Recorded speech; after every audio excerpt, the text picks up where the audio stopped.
2011 world cup की वो ऐतिहासिक जीत तो आपको याद ही होगी, लेकिन क्या इस जीत के पीछे की कहानी आप जानते हैं? क्योंकि इस जीत की असली सच्चाई इतनी खौफनाक है जिसे सुनकर आपके रोंगटे खड़े हो जाएंगे। इस कहानी की शुरुआत होती है 1983 से, जब पहली बार कपिल देव की लीडरशिप में भारत ने लॉर्ड्स के हिस्टोरिकल ग्राउंड पर विश्व कप जीता। यह वो वक्त था जब भारत क्रिकेट की दुनिया में सबसे कमजोर टीम मानी जाती थी और 1983 से पहले भारतीय क्रिकेट टीम को कोई जानता तक नहीं था। लेकिन जब कपिल देव की कैप्टनसी में भारत ने पहली बार क्रिकेट की दुनिया पर बादशाहत कायम की, तब वेस्ट इंडीज, इंग्लैंड और ऑस्ट्रेलिया जैसी खतरनाक टीमों में भी भारत का खौफ पैदा हो गया। लेकिन इसके बाद क्रिकेट पर भारत की हुकूमत ज्यादा वक्त तक नहीं टिक पाई और कपिल देव के बाद अजहरुद्दीन, सौरभ गांगुली और राहुल द्रविड़ जैसे एक से बढ़कर एक दिग्गज कप्तान हुए, लेकिन कोई भी इस ट्रॉफी को जीत नहीं पाया। यहाँ तक कि 1996 में तो भारतीय फैंस टीम की परफॉर्मेंस से इतने नाखुश हुए कि उन्होंने श्रीलंका के अगेंस्ट चल रहे वर्ल्ड कप के सेमीफाइनल में स्टेडियम में ही आग लगा दी। दरअसल इस मुकाबले में भारत को 292 रनों का टारगेट मिला था। हालांकि यह टारगेट उतना टफ नहीं था क्योंकि भारत ने 98 रनों पर सिर्फ 2 विकेट गंवाए थे। लेकिन इसके बाद अचानक ही भारतीय टीम की बैटिंग लाइनअप ताश के पत्तों की तरह बिखर जाती है और महज 120 रनों पर ही 8 विकेट गिर जाते हैं। इसके बाद इंडियन फैंस के अंदर निराशा की एक ऐसी आग फूटी जिसने पूरे स्टेडियम को ही जलाकर राख कर दिया और मैच को रोकना पड़ा और आखिरकार मैच रेफरी ने श्रीलंका को विनर घोषित कर दिया। इस तरह से ये वर्ल्ड कप भी भारत ने गंवा दिया। इसके बाद 1999 के वर्ल्ड कप में भारत को वर्ल्ड कप जीतने का एक और मौका मिलता है, लेकिन अफ्रीका और जिम्बाब्वे के बाद ऑस्ट्रेलिया से भी हार जाने के कारण यह वर्ल्ड कप भी भारत अपने हाथों से गंवा देता है। इसके बाद 2003 के वर्ल्ड कप में भारत को चैंपियन बनने का जिम्मा सौंपा जाता है सौरभ गांगुली को, जो उस समय भारत के वन ऑफ द बेस्ट खिलाड़ी थे। सौरभ गांगुली 2003 तक अपनी लीडरशिप में इंडिया की सबसे खतरनाक टीम बना चुके थे, जिसमें सचिन और सहवाग जैसी ओपनिंग जोड़ी थी और मिडिल ऑर्डर में गांगुली, द्रविड़, कैफ के अलावा युवराज सिंह जैसा हिटर बैट्समैन मौजूद था। वही बॉलिंग अटैक में भी जहीर खान और नेहरा जैसे घातक बॉलर भी थे और भारत की टीम इस टूर्नामेंट में ऑस्ट्रेलिया के बाद सबसे खतरनाक टीम मानी जा रही थी और इसका नतीजा ये हुआ कि भारत 2003 के इस वर्ल्ड कप में फाइनल तक पहुंच गया। इस वक्त ऐसा लगने लगा था कि शायद इस बार इंडिया वर्ल्ड कप जीत जाएगी, लेकिन फाइनल में भारत का सामना किसी ऐसी वैसी टीम से नहीं था, बल्कि भारत का सामना था ऑस्ट्रेलिया से, जो नॉकआउट मुकाबले में अजय मानी जाती थी। इस फाइनल में रिकी पॉन्टिंग ने भारत की बॉलिंग लाइनअप की कमर तोड़ते हुए लाजवाब 140 रन ठोक दिए और इस तरह फाइनल में भारत के सामने 360 रनों का पहाड़ जैसा टारगेट सेट किया, जिसका नतीजा यह निकला कि भारत इस स्कोर को चेज करते हुए महज 234 रनों पर ही ऑल आउट हो गई और यह वर्ल्ड कप भी भारत के हाथों से निकल गया। अब भारतीय टीम पर चोकर्स का टैग लग चुका था और भारतीय खेमे से लेकर भारतीय दर्शकों तक हर जगह सिर्फ निराशा और ना की उम्मीदें नजर आ रही थी। इस तरह वक्त का पहिया घूमते घूमते 2007 के ओडीआई वर्ल्ड कप पर आ जाता है। इस बार एक नई आशा और उम्मीद के साथ भारत की कमान राहुल द्रविड़ को दी जाती है। दरअसल यह वर्ल्ड कप वेस्ट इंडीज में खेला जाने वाला था और इस बार भारतीय टीम में ऑलमोस्ट सारे वही प्लेयर थे जो कि 2003 के वर्ल्ड कप में थे। हालांकि इस बार टीम में धोनी की भी एंट्री हो चुकी थी। भारत का पहला मुकाबला बांग्लादेश के साथ खेला गया, जिसमें भारत को बुरी तरह से हार का सामना करना पड़ा। यह भारतीय टीम की एक शर्मनाक हार थी क्योंकि भारत का बांग्लादेश जैसी टीम से हार जाना किसी भी इंडियन फैंस की समझ से बाहर था। इसके बाद बरमूडा से एक जीत के बाद भारत का सामना श्रीलंका से हुआ और भारत ने यह मैच भी शर्मनाक तरीके से गंवा दिया। भारत ग्रुप स्टेज में तीसरे नंबर पर रहा और फाइनली वर्ल्ड कप की रेस से बाहर हो गया। इस वर्ल्ड कप में बांग्लादेश ने भारत को हराकर भारत को एक ऐसा जख्म दिया था जिसे भारत कभी नहीं भूल पाया। ग्रुप स्टेज से बाहर होने के बाद इंडियन क्रिकेट टीम का बायकॉट होना शुरू हो गया। इंडियन टीम को अब हर तरफ से गालियां पड़ रही थी। वही इस समय भारत के कोच ग्रेग चैपल का टीम के साथ विवाद निकलकर सामने आता है अब इंडियन क्रिकेट टीम पूरी तरह से खराब दौर से गुजर रही थी। भारतीय क्रिकेट इतिहास में इस दौर को इंडिया का ब्लैक टाइम भी कहा जाता है और इस दुखद दौर से गुजर रही टीम इंडिया को अब तलाश थी एक नए कप्तान, एक ऐसा कप्तान जो एक बार फिर से क्रिकेट की दुनिया में बादशाहत कायम कर सके। तभी 2007 में होने वाले T20 वर्ल्ड कप के लिए भारत का कप्तान MS धोनी को बनाया जाता है और इस तरह धोनी एक बेहद कठिन सिचुएशन में एक लीडर के रूप में सामने आते हैं और धोनी ने इस मौके को अपने हाथ से नहीं जाने दिया। MS धोनी ने अपनी लीडरशिप के अंडर भारत को पहले ही साल में वर्ल्ड चैंपियन बना दिया और इंडियन टीम को क्रिटिसाइज करने वाले का मुंह हमेशा के लिए बंद कर दिए। लेकिन अभी भी इंडियन फैंस को जरूरत थी एक ODI वर्ल्ड कप जो 2011 में होने वाला था और 2011 तक धोनी टीम इंडिया के लिए एक महान फिनिशर के साथ साथ महान लीडर भी बन चुके थे और पूरा भारत धोनी से एक ODI वर्ल्ड कप की मांग कर रहा था, क्योंकि 28 सालों का यह सूखा अब अकाल में बदल चुका था। वहीं ऑस्ट्रेलिया की सालों से चली आ रही हुकूमत भी इंडियन फैंस को कांटों की तरह चुभ रही थी। इसके अलावा क्रिकेट के भगवान सचिन भी कम से कम एक विश्व कप के आस में बूढ़ा हो रहे थे और संन्यास लेने की कगार पर थे और पूरी दुनिया का कहना था कि मास्टर ब्लास्टर को कम से कम एक वर्ल्ड कप तो मिलना ही चाहिए और जिसका जिम्मा अब धोनी के कंधों पर था। इधर इस वर्ल्ड कप की मेजबानी एशियन टीम्स को मिलती है जिसमें इंडिया, पाकिस्तान, श्रीलंका और बांग्लादेश को इसका जिम्मा दिया जाता है। लेकिन 2009 में श्रीलंका की टीम पर हुए आतंकी हमले के कारण पाकिस्तान से वर्ल्ड कप होस्ट करने की अथॉरिटी वापस ले ली जाती है। इस तरह भारत, बांग्लादेश और श्रीलंका इस वर्ल्ड कप को होस्ट करने वाले थे। लेकिन भारत के लिए जो सबसे अच्छी बात थी वह यह थी कि इस वर्ल्ड कप के नॉकआउट मुकाबले भारत में ही होने वाले थे, जिसका फायदा सबसे ज्यादा भारत को ही मिलने वाला था।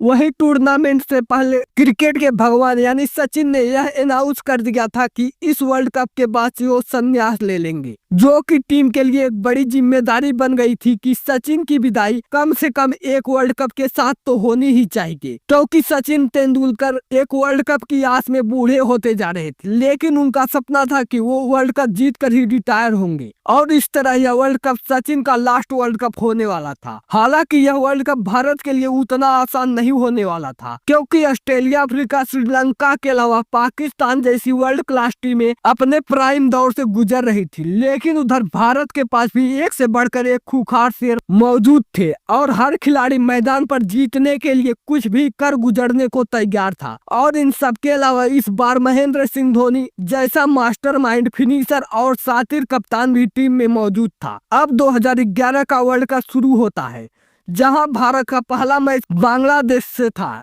ये वही बांग्लादेश था जो 2007 के वर्ल्ड कप में भारत की बदनामी का सबसे बड़ा कारण बना था। इसलिए इस बार भी 2007 वाला डर भारतीय दर्शकों को सता रहा था कि कहीं इस बार भी बांग्लादेश इंडिया को हरा न दे। लेकिन इस बार फुल तैयारी और पूरे प्लान के साथ मैच की शुरुआत होती है 19 फरवरी 2011 को। लेकिन इस बार भारत फुल तैयारी और पूरे प्लान के साथ मैच की शुरुआत करता है। 19 फरवरी 2011 को खेले जा रहे विश्व कप के इस पहले मैच में भारत पहले बल्लेबाजी करता है और इस मैच में बेखौफ वीरेंद्र सहवाग शानदार 175 रन जड़ देते हैं। सहवाग के अलावा विराट कोहली भी वर्ल्ड कप में अपना पहला शतक लगा देते हैं और इस तरह भारत बांग्लादेश के सामने 371 रनों का पहाड़ जैसा टारगेट सेट कर देती है, जिसके जवाब में बांग्लादेश की टीम 283 रनों पर ही ढेर हो जाती है और वर्ल्ड कप के पहले ही मैच को शानदार तरीके से जीतकर भारत वर्ल्ड कप के इस अभियान को शुरू करता है। इसके बाद वर्ल्ड कप का अगला मैच इंग्लैंड के साथ होता है, जिसमें सचिन के शतक की बदौलत इंडिया 339 रनों का टारगेट इंग्लैंड को देता है।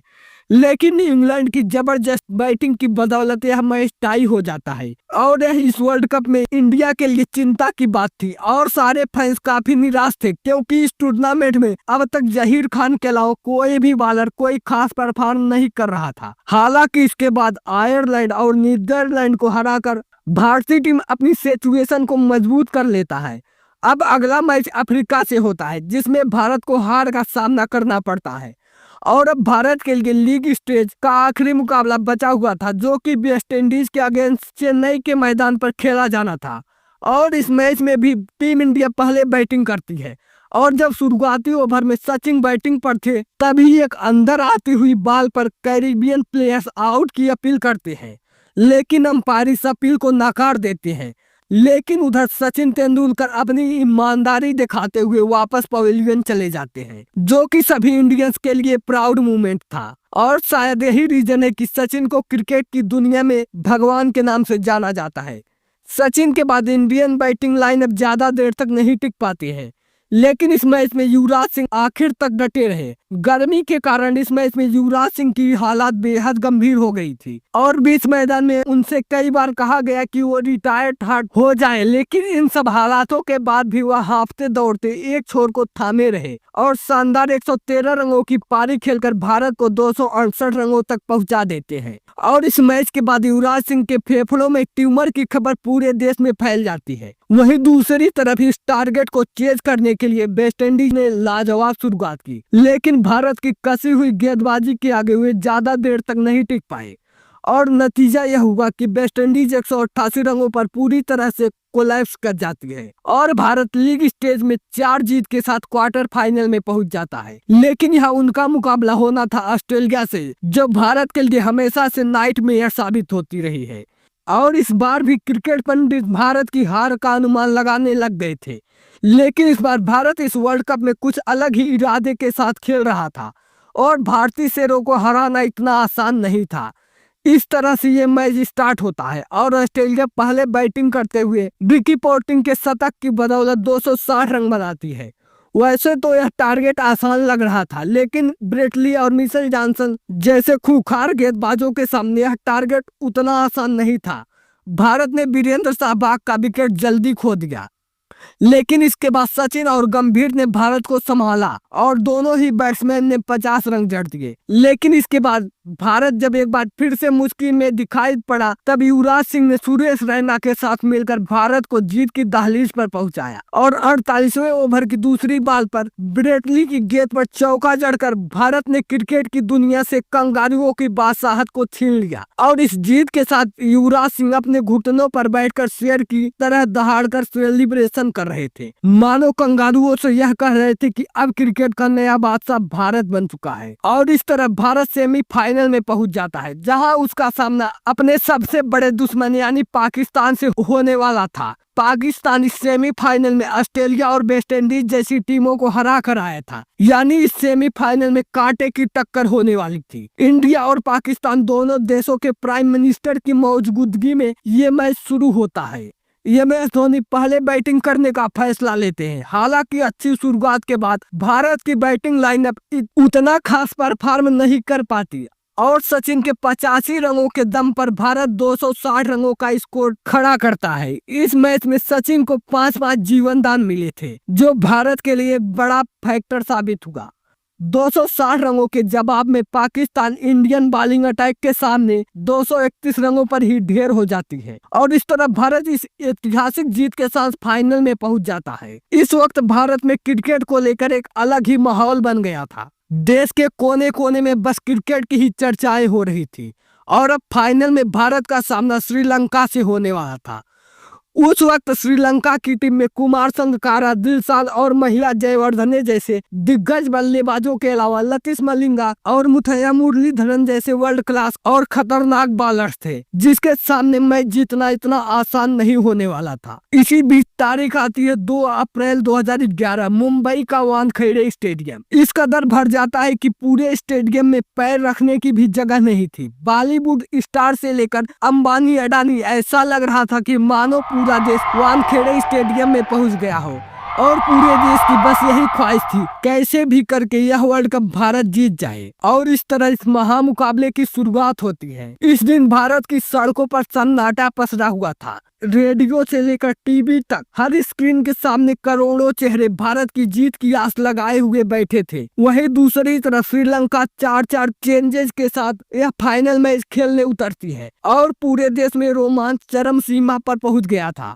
श्रीलंकन टीम टॉस जीतकर पहले बल्लेबाजी करने का फैसला करती है और श्रीलंका की टीम की तरफ से दिलशान और उपुल थरंगा की बेहतरीन सलामी जोड़ी मैदान में उतरती है। वहीं पूरे वर्ल्ड कप में अपनी करिश्माई गेंदबाजी से बल्लेबाजों के चारों खाने चित्त करने वाले जहीर खान इस मैच में अपना पूरा एक्सपीरियंस झोंक देते हैं और महज 2 रन के स्कोर पर ही थरंगा को स्लिप में कैच आउट करवा देते हैं। इस तरह भारत कसी हुई बॉलिंग के चलते एक बेहतरीन शुरुआत करता है। जहीर खान अपने पहले 3 ओवर में एक भी रन नहीं देते हैं और जहीर खान ने मैच से पहले भी कहा था कि इस फाइनल मैच में उनके जहन में 2003 की यादें चल रही थी और वो 2003 की गलतियां दोहराना नहीं चाहते थे। मिडिल ओवर में बैटिंग करने आए महिला जयवर्धने और कुमार संगकारा ने खराब शुरुआत के बाद भी टीम को संभाला और संगकारा के आउट होने के बाद महिला जयवर्धने ने पारी को तेजी से आगे बढ़ाते हुए 103 रन बनाकर श्रीलंकन टीम को कोलैप्स होने से बचा लिया। इस तरह श्रीलंका ने 274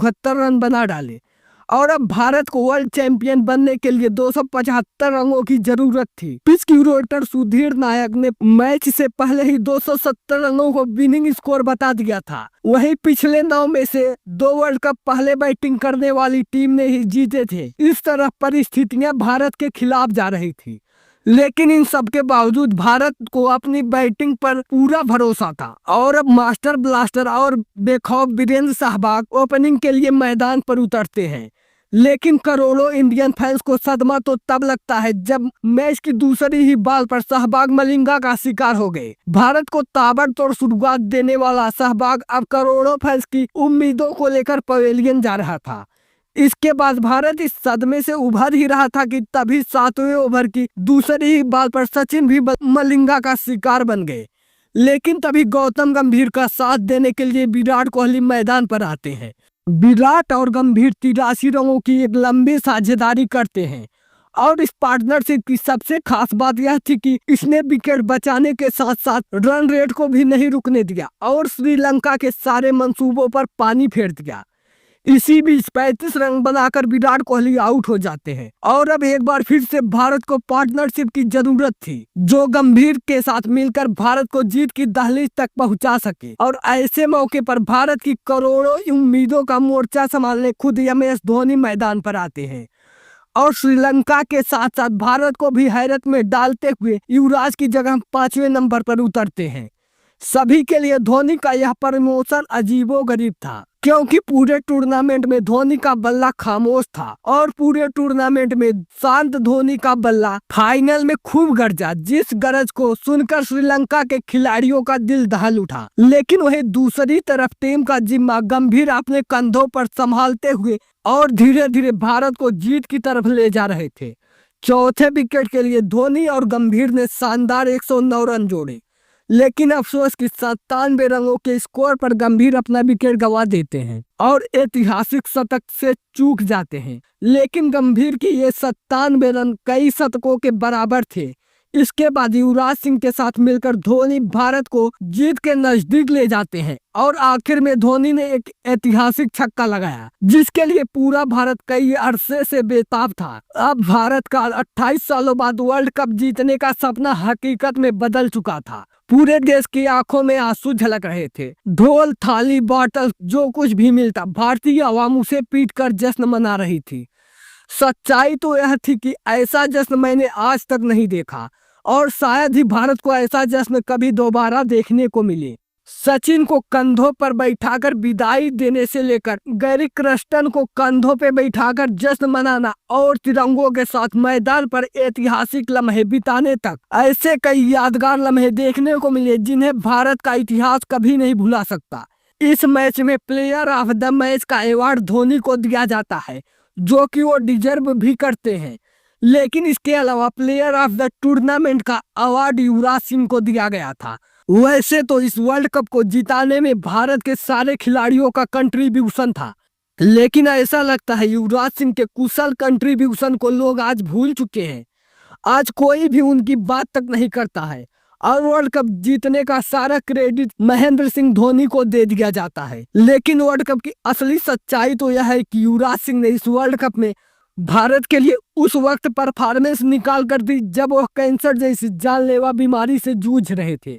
यहाँ तक कि वेस्ट इंडीज के खिलाफ खेले गए उस मैच में तो उनकी जान तक जाते जाते बची, लेकिन इन सब के बावजूद भी वह अपने देश के लिए खेलते रहे और विश्व कप के सपने को साकार किया।